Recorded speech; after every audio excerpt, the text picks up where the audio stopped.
Fala pessoal, tudo bem? Sejam bem-vindos ao canal do Professor Baroni e hoje aqui eu estou presencialmente com o Ricieri. Seja bem-vindo aqui à Suna, Ricieri. É um prazer estar aqui com você, Caio. Ricieri já deu uma voltinha aqui pelo nosso escritório. Gostou? Gostou do escritório? Muito interessante. Tudo que tem aqui que o Caio me mostrou, muito legal de ver como funciona, todos os tipos de escritório aqui da Suno. Muito legal. Não, legal, ele estava falando aqui, é interessante estar aqui onde a gente vê tantos vídeos, o Thiago, o Baroni gravando e agora eu estou aqui gravando esse vídeo. Pois é, muito diferente. A gente está aqui gravando num lugar que eu sempre assisti, desde quando eu comecei a investir, o professor Baroni sempre estava ali. Bom, legal. Então, o Ricieri, ele está aqui por um motivo que vocês gostam muito, que é contar um pouquinho da história de vida dele, né? A gente traz investidores reais aqui para o canal do Professor Baroni para trazer para você que está assistindo uma inspiração para você conseguir começar a investir nos FIIs, buscar a sua liberdade financeira, buscar a renda passiva, que é isso que o Professor Baroni prega, né? Exatamente. Depois que eu conheci os fundos imobiliários, os investimentos, parece que tudo mudou. Desde a educação financeira, que eu já tinha um pouquinho antes, a gente vai conversar um pouquinho mais para frente sobre isso, mas mudou desde a forma de pensar com o que fazer com o dinheiro depois de poupar, mudou completamente depois dos fundos imobiliários. Perfeito. Então, vamos do princípio. Ricieri, você tem 30 anos, trabalha como professor de educação física numa escola estadual no interior de São Paulo, mas paralelamente também faz ali uma consultoria financeira para algumas empresas. E conta um pouquinho para a gente da sua trajetória nos investimentos e também ali com os fundos imobiliários, né? Você falou que já mudou um pouquinho da sua vida, né? Mas conta como que isso começou. Certo. Bom, eu sempre tive a educação financeira enraizada ali na família. Meu pai e minha mãe, eles sempre foram poupadores. Sempre pouparam. Então, falar sobre dinheiro em casa, meus pais sempre falavam. Não exatamente comigo, mas eu escutava e isso ficava na cabeça.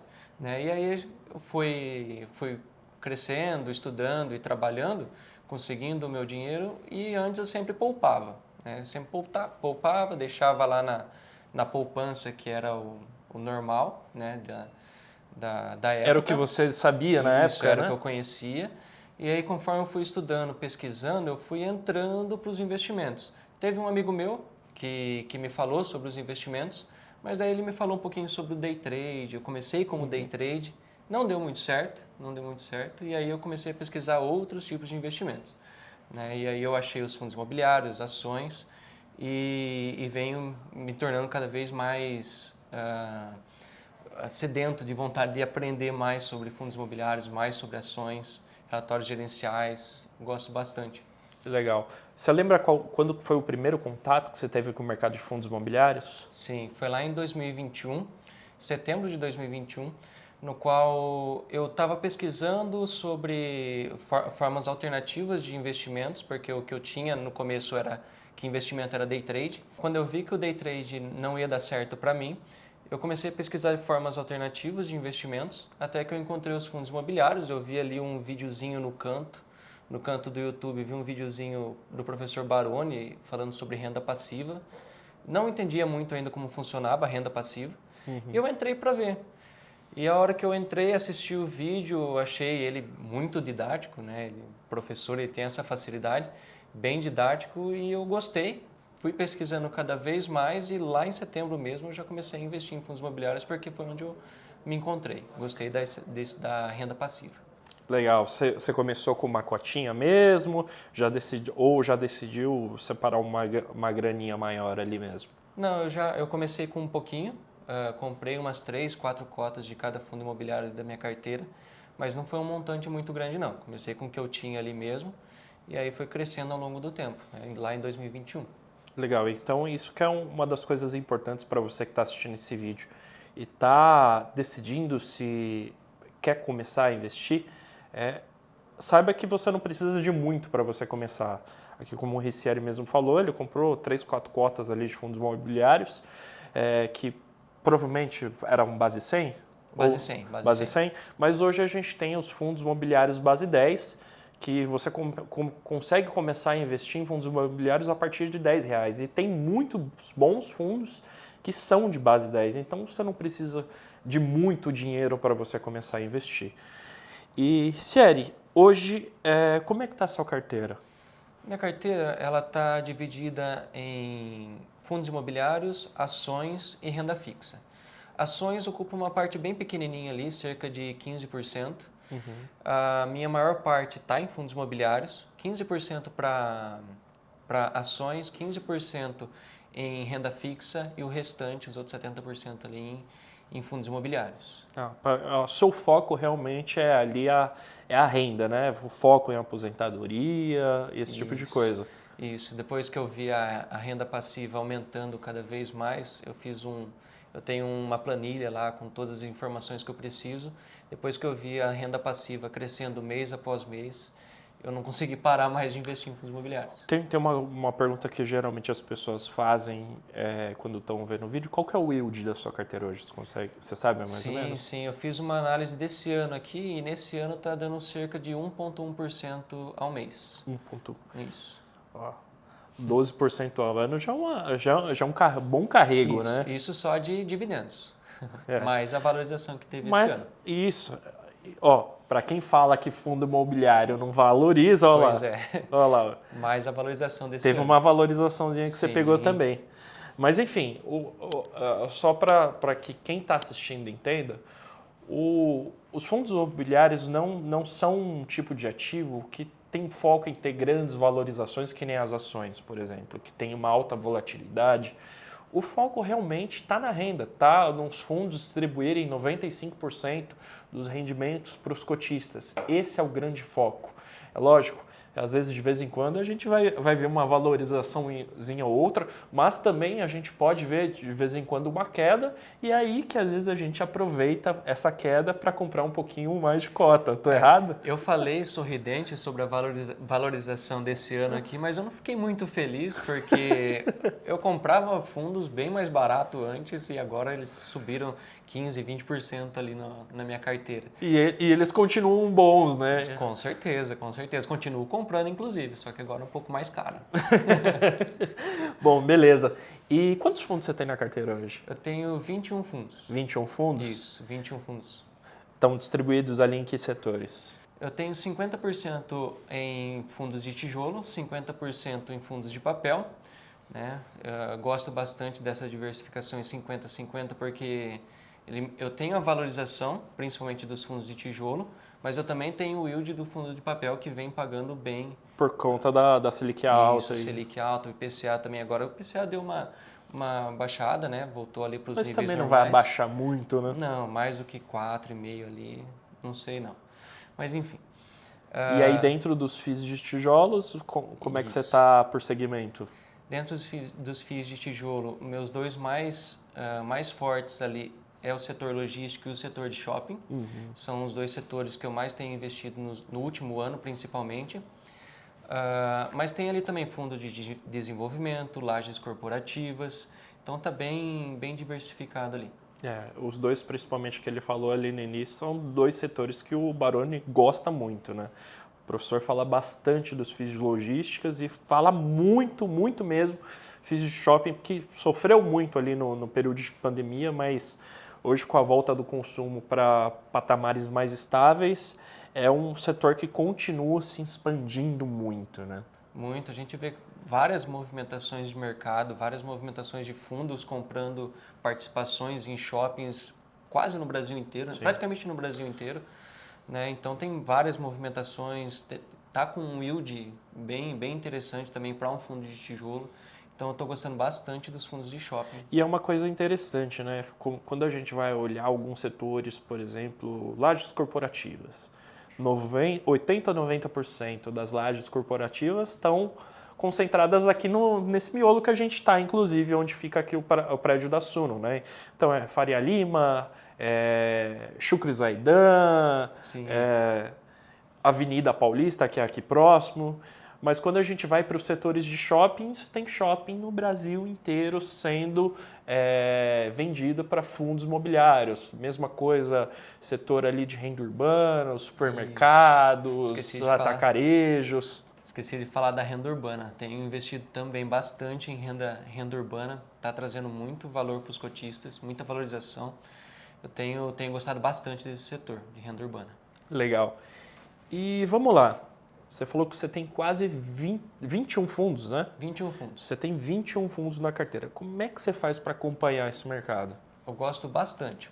Como eu gosto muito de ler relatório gerencial, todo mês ali eu sempre procuro no final do mês ou no começo do mês, que é quando eles costumam já ter lançado os relatórios gerenciais.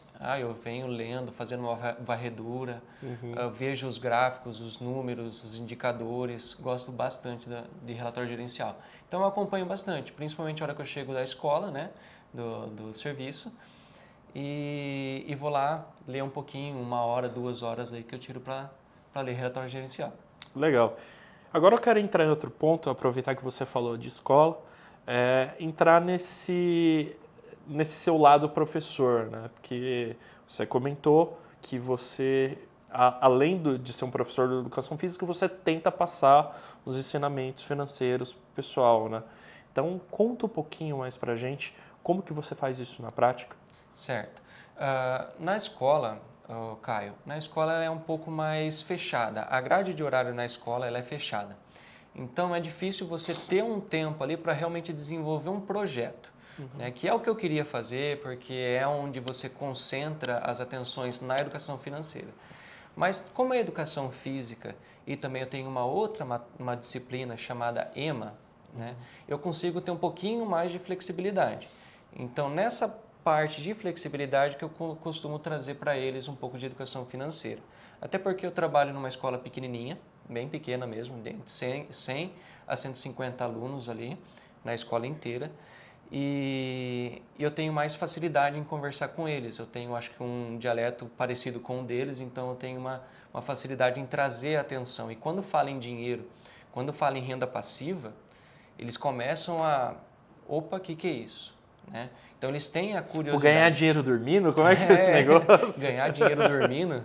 Quem não quer, né? Quem não quer? E é possível, né? E é possível com os fundos imobiliários, inclusive. Então, trazer isso para dentro da escola é um desafio muito grande, não é fácil, é um desafio muito grande, mas eu venho fazendo ali, já faz 1 ano que eu estou nessa escola, então tô tentando, tô adentrando nesse assunto ali cada vez mais. Legal. Você tem algum exemplo de alguma atividade, alguma tarefa, algo que te marcou, que tipo, mexeu o ponteiro ali na vida dessas crianças? Na vida deles? Sim, tem, porque eu lembro bem, logo no começo do ano, quando a gente foi se descobrindo, né, tanto os alunos descobrindo um pouquinho mais sobre mim, quanto eu sobre eles, a gente foi tendo mais intimidade. Nessa intimidade eu fui falando que eu era investidor, que eu tinha esse conhecimento em educação financeira, que eu passava isso para outras pessoas, porque eu também trabalho com consultoria financeira. Então, essas partes, né, essa ligação que foi tendo entre os alunos e eu, foi mais fácil. E aí, em um dia de chuva, né? Chuva os alunos não gostam, mas não tem como a gente ir para a quadra, né? Na educação física, os alunos não gostam num dia de chuva. Eu resolvi trazer a educação financeira.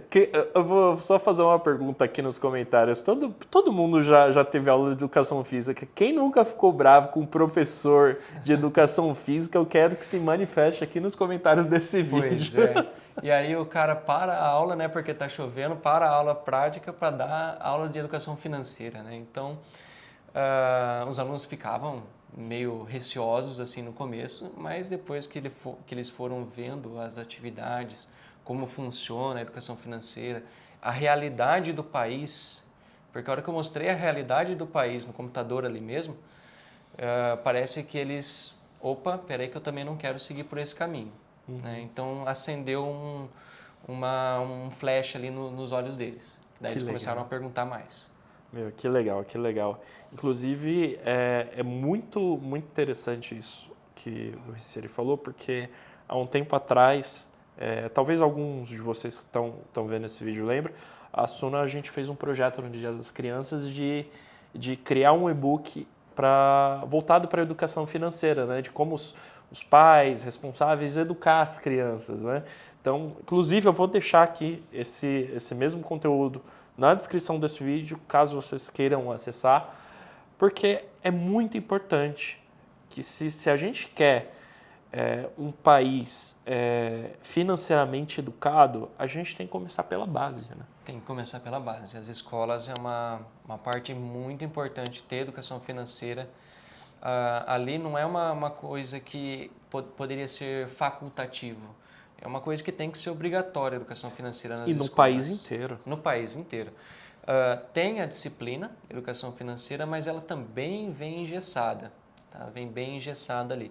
Voltando a falar um pouco sobre renda passiva, hoje você tem 70% dos seus custos cobertos pelos fundos imobiliários, né? Você falou que é custo tanto fixo quanto variável, né? Isso, os dois juntos já está batendo 70% ali dos meus custos. Legal. E você já ainda está usufruindo uma parte desses rendimentos ou ainda está fazendo reinvestimento? Não, eu reinvisto praticamente não, eu reinvisto tudo mesmo que cai ali na conta.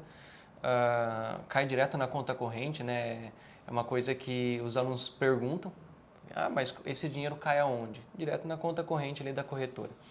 Então eu pego eles e já reinvisto e para no próximo mês trazer ainda mais dinheiro e poder reinvestir mais e assim vai. Você já tem um planejamento quando você consegue chegar no seu 100%? Sim, daqui 2 anos já chega no meu 100% das despesas. Que maravilha.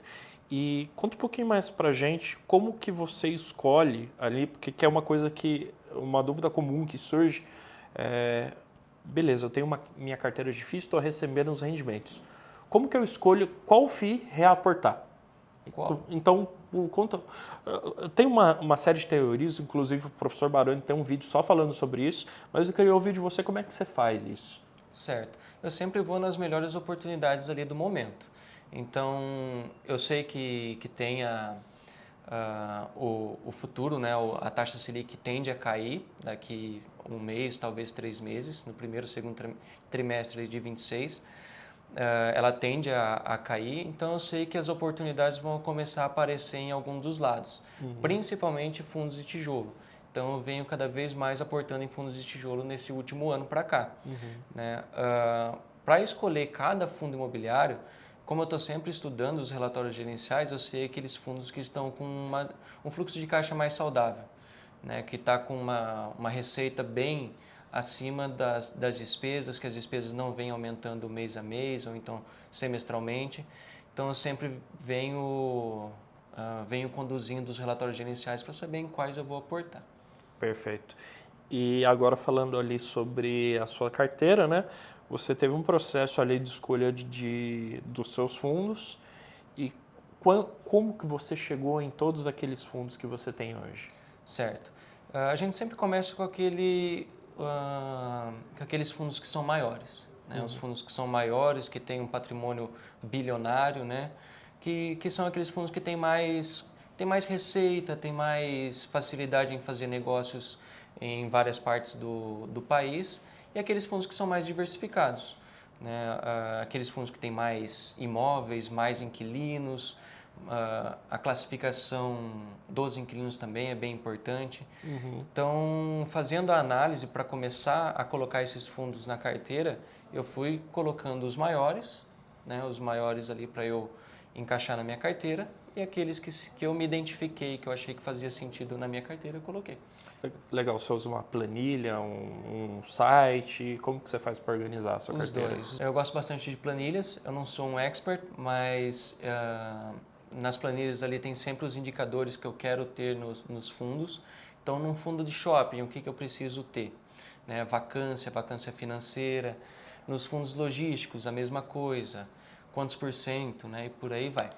Então, eu tenho essas planilhas, gosto de me basear nelas, vejo principalmente o Status Invest, que é onde eu pego os relatórios gerenciais, pesquiso sobre os fundos, sobre os dividendos e tudo mais. Né? O histórico, tudo sobre o fundo para ir encaixando na minha carteira. Beleza. Bom, a gente está indo quase para o final do nosso bate-papo, mas eu queria saber uma coisa. Você mora junto com a sua namorada, né? Quase uma Isso, esposa, né? uma esposa, E praticamente. você também, inclusive ela está aqui na parte de trás da câmera, ela não quis aparecer. Não quis aparecer. Falou que não quer conversar com vocês, gente. Falou que ela só fala com a Globo, com a Bandeirantes. Nossa! E você também faz ela investir, né? Sim, também ajuda ela a investir. O meu pai também, eu tirei ele um pouquinho dessa poupança. Eu estou tentando tirar ele da poupança, inclusive. Uma parte eu já consegui, né? Mas ele quer ter um pouquinho daquela segurança. Ele quer ter aquele pouquinho, mas deixa lá, não tem problema. O legal é que ele está vendo o crescimento da renda, ele investe também todos os meses e a gente vai ajudando ele a alocar, né? Alocar esse capital que ele vai jogando lá na corretora. Legal. E para finalizar, duas coisas que eu sempre pergunto, na verdade, né?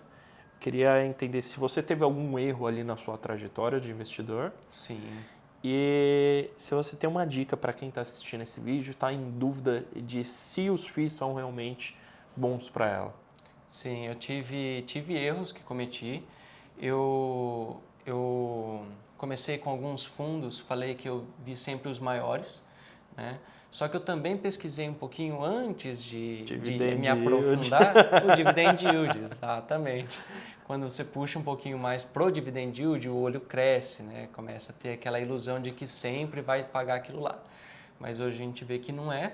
Não olha o guidance, não olha o relatório para ver por que está vindo aquele dividend yield alto. Mas graças a Deus, antes de acontecer várias quedas aí de vários fundos, eu já tinha me livrado desses, né? Então, eu comecei com alguns erros, mas não chegou a ser um erro de fato a consumar. Um erro capital, né? Isso, não cheguei a perder dinheiro com eles. Legal. E a sua dica para quem está assistindo esse vídeo e está querendo começar? A educação financeira ela é a principal. A educação financeira é a base. Sem educação financeira você não consegue chegar lá nos investimentos. Sem educação financeira você não consegue ter um fluxo saudável da sua própria vida, inclusive. Então, para você começar a investir, comece pelo básico, comece pela educação financeira, a base de tudo, o alicerce, né? Depois que você foi poupando, depois que você conseguiu poupar mais dinheiro, fazer mais dinheiro ou talvez até diminuir um pouquinho as despesas, aí você estudando e estudando muito, que é o que eu faço hoje, eu adoro isso, estudando muito, você começa a investir, coloca um pezinho em fundos imobiliários que tem uma valorização menor, né? Uma valorização e desvalorização menor do Volatilidade, que... né? Volatilidade, obrigado. Volatilidade menor do que as ações, mas comece. Né? O importante é começar, você vê o dinheiro caindo na sua conta e depois você pode reinvestir ele, no próximo mês ele vem ainda maior, ou seja, é uma bola de neve. Essa bola de neve realmente existe e se um professor de escola pública, né, que hoje é tão desvalorizado na sociedade e também pelo governo, infelizmente, é bem desvalorizado, se até um professor consegue, creio que a maioria das profissões ali que as pessoas consigam manejar bem o seu dinheiro vai ter condições de investir, pelo menos ter uma pequena renda passiva ali para aposentadoria, né? Perfeito. Então, com essa dica, a gente encerra o episódio de hoje. Se você chegou até aqui, por favor, não se esqueça de deixar o seu like, se inscrever no canal, deixar um comentário aqui também de agradecimento pela história do Ricieri. E se você quiser participar, assim como ele, vir aqui até a Suno, de repente, ou participar de forma remota, vai ter um formulário na descrição para você preencher, contar um pouquinho da sua história e eu vou selecionar algumas pessoas para estarem aqui, assim como ele. Sério, muito obrigado mesmo pelo seu tempo. Obrigado por ter viajado para vir aqui até São Paulo para a gente gravar. É uma satisfação enorme estar aqui. É um sonho que eu queria realizar mesmo. Vir aqui no estúdio da Suno. Inclusive, foi uma casa de análise que, lá no começo, depois que eu estudei, eu assinei, tive um período de assinatura, tá? Uns 2 aninhos ali eu assinei. Foi onde eu aprendi a ler relatório gerencial com os relatórios da Suno. Legal. Relatórios da Suno são feitos pelo professor Baroni e pelo Pedro da Fico, tá ali junto com o professor Baroni há muitos anos. Inclusive, se vocês quiserem saber um pouquinho mais sobre essa assinatura que o Ricieri falou, vai ter um link ali na descrição também para vocês tirarem mais algumas informações, tá bom? Gente, muito obrigado por assistirem. Esse é o último episódio de 2025, então 2025. A gente já vai começar 2026 aqui com essa história. Então, muito obrigado e até a próxima. Até a próxima. Obrigado, gente.